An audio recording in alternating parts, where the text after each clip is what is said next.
Okay, Assalamualaikum warahmatullahi wabarakatuh. Selamat datang ke MSH RC Channel. Hari ini saya nak review satu monster truck daripada Traxxas. Kita ada Traxxas Host 4x4 VXL Color 110. Dia dah datang dengan sistem Balenion VXL. Kini boleh main 3S. Keluar kotak, dia claim korang boleh pergi sampai 60 mph. Kalau korang convert ke kph, dalam 90 kph lah. Traxxas Host ni sebenarnya chassis dia memang sangat-sangat legend dah. Sama je chassis macam lebih kurang macam Stampede. Apa kelebihannya kepada Traxxas Host ni? Dia dah bagi dengan center diff ya.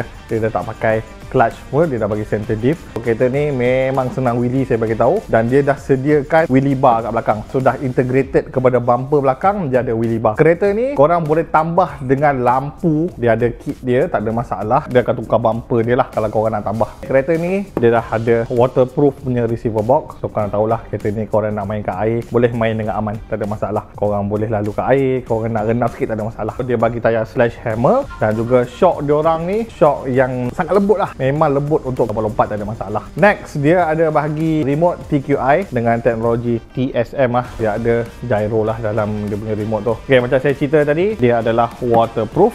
Dah bagi remote TQI yang korang boleh beli dia punya TQI module, TQI link, korang boleh sambung ke phone. Yang paling best sekarang, korang tak payah nak pakai dah body clip, semua dah clipless. Dia dah ada dia punya roll cage dalam ni. Body ni terus tepek je kepada chassis, so tak ada masalah. Kalau kereta korang terbalik, korang boleh menggunakan feature safe writing ni untuk bagi kereta tu naik balik ke atas tayar dia lah.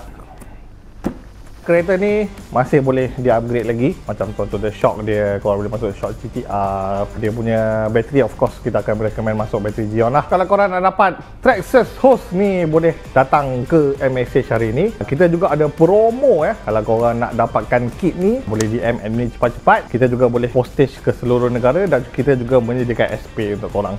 Okay, macam biasa, Assalamualaikum. Peace.